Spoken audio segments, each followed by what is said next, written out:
믿음으로 승리합시다. 믿음으로 승리합시다.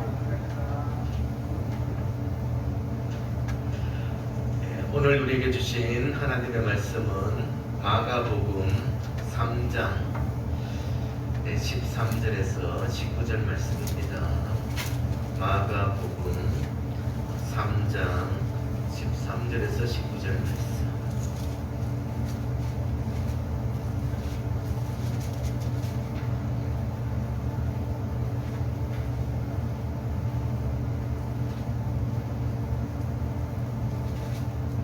우리 한 절씩 같이 교독하실 때 하나님의 음성으로 들으시기 바랍니다.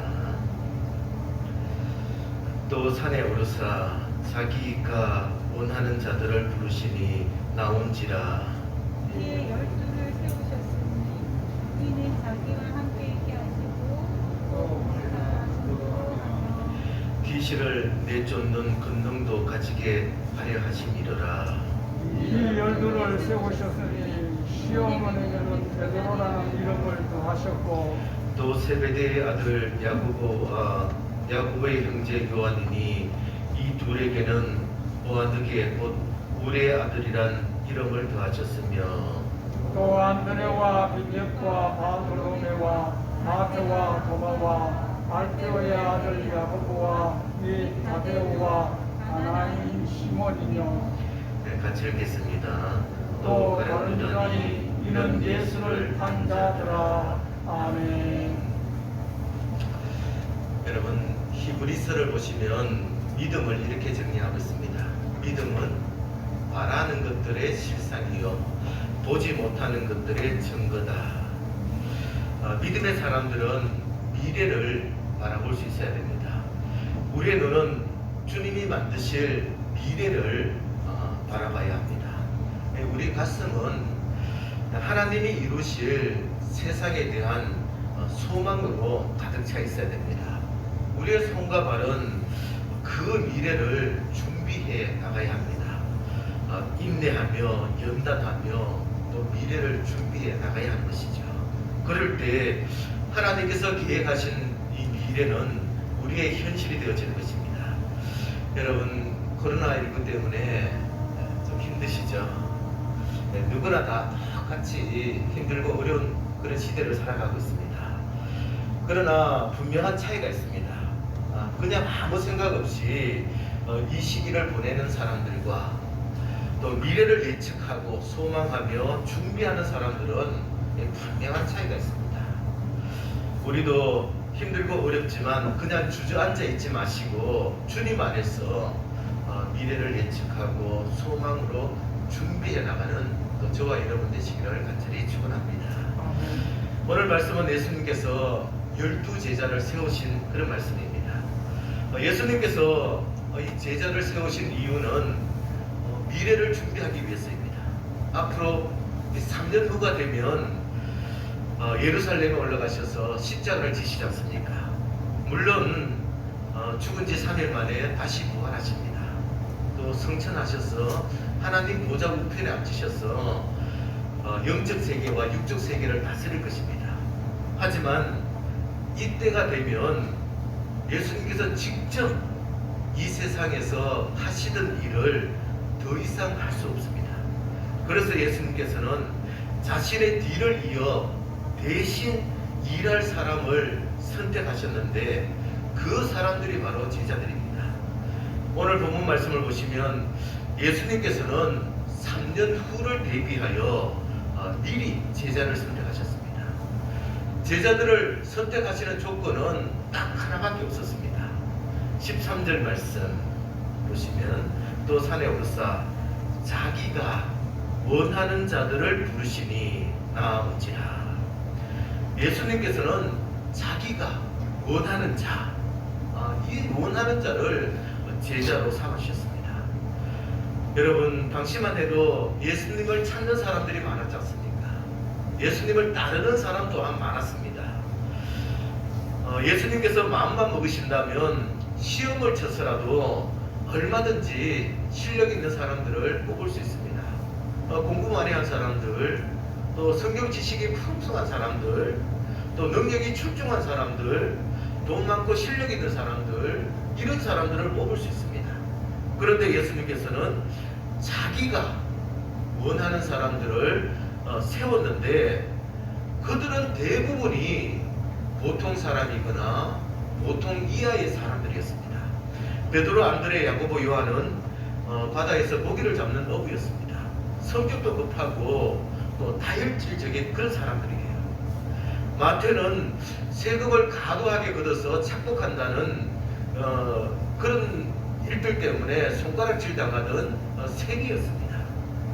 도마는 눈으로 본 것, 손으로 만진 것만 믿는 의심 많은 그런 사람들이에요.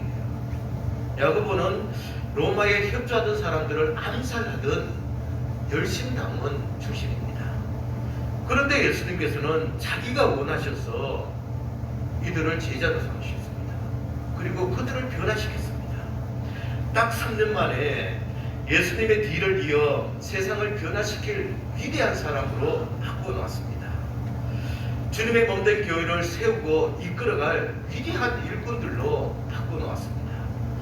생명을 살리고 일꾼을 키우는 지도자로 세웠습니다. 새로운 세상에 걸맞는 새로운 학문을 세우고 전파하는 선생들로 바꿔놓았습니다. 어떤 방법으로 바꿔놓았습니까? 14절 말씀입니다. 14절 말씀 같이 한번 읽겠습니다. 이에 열두를 세우셨으니 이는 자기와 함께 있게 하시고 또 보내사 전도도 하며. 예수님께서는 두 가지 방법을 통해서 이들을 변화시켰는데, 첫 번째는 함께 있는 것입니다. 두 번째는 보내는 것입니다. 예수님께서는 그들과 함께 하셨습니다. 그들과 함께 하시면서 말씀을 가르치실 때 보고 듣고 배우도록 하셨습니다. 사랑으로 섬기며 또 사랑하는 모습들을 보여주시면서 배우도록 하셨습니다. 인품과 마음씀 섭리를 보고 닮도록 만드셨습니다. 가르치고 전파하고 고치는 모습을 보고 들으면서 또 은혜로 충만하도록 그렇게 만드셨습니다. 예수님은 그들을 보내셨습니다. 실습시킨 거예요. 예수님을 대신하여 마을로 보내 전도도 하고 귀신을 쫓아내게 하셨습니다. 예수님께 배운 그 말씀을 그대로 가르쳤습니다. 예수님처럼 사랑하고 예수님처럼 섬겼습니다. 그리고는 다시 돌아와서 예수님과 함께하며 다시 보고 듣고 경험하며 은혜로 충만하게 하신 다음 다시 보내서 실습시켰습니다. 이런 과정을 계속 반복했더니 어느샌가 예수님처럼 하나님의 자녀가 된 것입니다. 믿음으로 충만한 사람이 된 것입니다. 사랑으로 섬기는 사람이 된 것입니다. 생명을 살리고 일꾼을 키우는 사람이 된 것입니다. 세상을 변화시키는 하나님의 사람들이 되어진 것입니다. 여러분, 저는 오늘 말씀을 묵상하면서 좀 세 가지를 깨달았는데요. 첫 번째는 하나님이 우리를 얼마나 믿고 신뢰하는지 알 수 있었습니다. 예수님께서는 충분히 똑똑하고 실력 있는 제자들을 뽑을 수 있었는데 스스로 원하셔서 평범한 사람들을 뽑으셨습니다. 그 이유가 뭡니까? 그것은 바로 그들의 가능성을 믿고 신뢰했기 때문입니다. 그들뿐만 아니라 우리 모두를 믿고 신뢰하기 때문에 아예 문턱을 낮춰주셨고, 아예 문턱을 없애버렸습니다. 요한복음 3장 16절 말씀 보시면 하나님이 세상을 이처럼 사랑하사 독생자를 주셨으니 이는 그를 믿는 자마다 멸망하지 않고 영생을 얻게 하려 합니다. 믿는 자마다 영생을 주십니다. 조건이 없어요. 자격이 없습니다. 믿는 자는 예외 없이 누구든지 영생을 주시겠다라고 말씀하셨어요. 요한일서 4장 말씀에도 보면 누구든지 예수를 하나님의 아들이라 시인하면 하나님이 그의 안에 거하시고 그도 하나님 안에 거하시느니라. 하나님이 우리 안에 거하시는 방법도 누구든지 예수를 하나님의 아들로 시인하면 된다는 것입니다. 여기에도 자격과 조건이 없습니다. 계시록 3장 말씀 보시면 볼지어다 내가 문 밖에서 서서 두드리노니 누구든지 내 음성을 듣고 문을 열면 내가 그에게로 들어가 그와 더불어 먹고 그는 나와 더불어 먹으리라. 예수님이 우리 안에 들어오셔서 우리와 함께 먹고 마시는 이 동고동락하는 삶도 누구든지 음성을 듣고 문을 열면 되어집니다. 야고보 1장 말씀에도 보시면 누구든지 지혜가 부족하거든 모든 사람에게 후히 주시고 꾸짖지 아니하시는 하나님께 구하라 그리하면 주시리라. 지혜가 부족할 때 기도하여 얻을 수 있는데 그 사람들도 누구든지 지혜가 부족할 때마다 구하면 꾸짖지 아니하시고 후히 주시겠다 이렇게 말씀합니다. 이렇게 우리 주님께서는 누구든지 차별하지 않습니다. 누구든지 조건과 자격으로 구분하지 않습니다. 누구든지 변화할 수 있는 가능성이 있기 때문에 그 가능성을 믿고 신뢰하십니다. 누구든지 함께 있으며 보여주고 가르치고 훈련시킨 다음 현장으로 보내 실습시키며 우리를 하나님의 사람으로 또 하나님의 일꾼으로 변화시켜 나가시는 것입니다. 그리고 두 번째는 예수님께서는 우리를 얼마나 사랑하시는지 우리의 성장을 위한 선순환 구조를 만들어 주셨다는 거예요. 예수님과 함께 있으면 은혜 받고 예수님이 보내신 현장으로 가서 실습하고 또다시 예수님께로 돌아와서 함께 있으며 부족하고 연약한 것을 채우게 됩니다. 다시 현장으로 가서 이제 섬기고 또 실습하는 그런 구조를 우리에게 주셨습니다. 이런 구조를 통해서 우리를 성장시켜 나가시는 거죠. 바울의 선교를 한번 보시기 바랍니다. 그는 안디옥을 거점으로 삼아서 왔다 갔다 하면서 1차, 2차, 3차 선교를 했습니다. 시간과 또 사역의 효율성을 따진다면 안디옥 교회로 다시 돌아올 필요가 없죠. 원래 선교했던 곳에 머물면서 계속 복음을 전하고 또 교회를 세우고 나가는 것이 훨씬 더 효과적이지 않습니까? 그런데 그는 1차 선교를 갔다가 다시 돌아옵니다. 몇 년이 지난 다음에 다시 똑같은 지역으로 2차 선교를 갑니다. 왜 이렇게 합니까? 그 이유는 바울도 충전이 필요하기 때문입니다.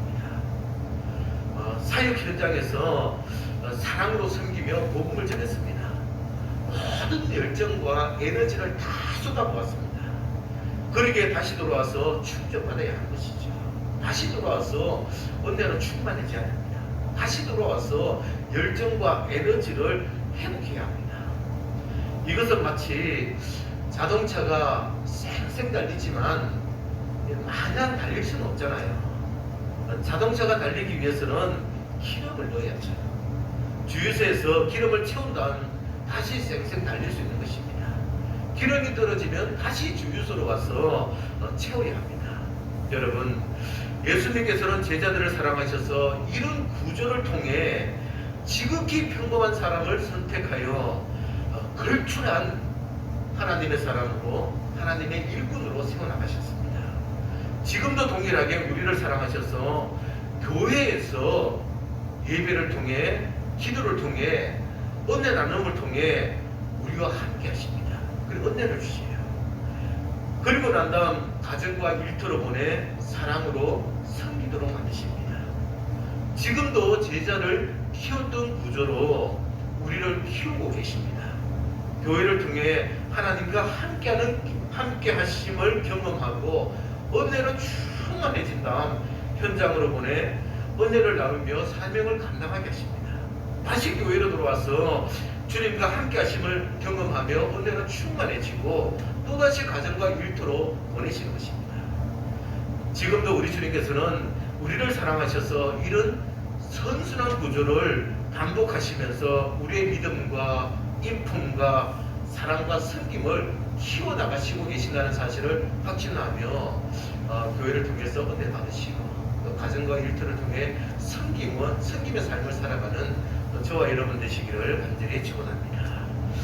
세 번째는 예수님께서는 우리가 사명을 감당하되 기쁘고 즐겁게 또 감사함으로 일할 수 있도록 조치를 취해 주셨다는 거예요. 여러분, 제자들은 예수님이 원하셔서 세우셨습니다. 그런데 그들은 지금 당장 해야 될 일은 7절과 12절 말씀을 보시면요, 예수님께서 말씀을 잘 전할 수 있도록 질서를 잡는 것입니다. 예수님이 병자를 고칠 수 있도록 순서를 또 정해주는 거예요. 반대자들로부터 예수님을 보호하는 것입니다. 앞으로 해야 할 일은 예수님을 대신하여 또 각 마을로 가서 전도하는 것입니다. 그것도 어느 날 갑자기 예수님이 원하셔서 이런 일을 하게 된다면 억지로 마지못해서 할 수도 있는 것 아니겠어요. 그런데 제자들은 이 일을 기쁘고 즐겁게 했다는 것입니다. 예수님이 승천한 이후에는 죽음을 두려워하지 않고 이 일을 감당했습니다. 감옥에 갇혀도 찬양했습니다. 순교의 자리에서도 천사와 같은 얼굴로 기뻐했습니다. 로마서 12장 말씀을 보면 이런 말씀이 있어요. 10절과 11절 말씀을 보시면 형제를 사랑하여 서로 우애하고 존경하기를 서로 먼저 하고 부지런하여 게으르지 말고 열심을 품고 주를 섬기되, 요약하면 열심히 사랑하고 열심히 섬겨라 인데요. 이렇게 하는 게 쉬운 일이 아니지 않습니까? 힘들고 어렵고 어떨 때는 짜증나는 그런 일이지 않습니까?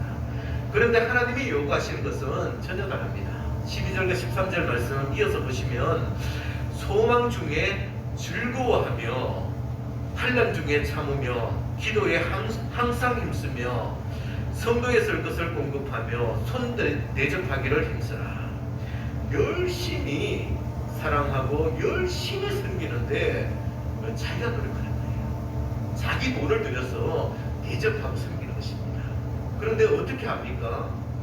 즐겁게 하라. 기쁘고 즐겁게 하라. 이렇게 말씀합니다. 한 걸음 더 나가서 5장에도 보면 우리가 환난 중에도 즐거워하나니 이는 환난은 인내는 연단은 소망을 이루는 줄 알미노라.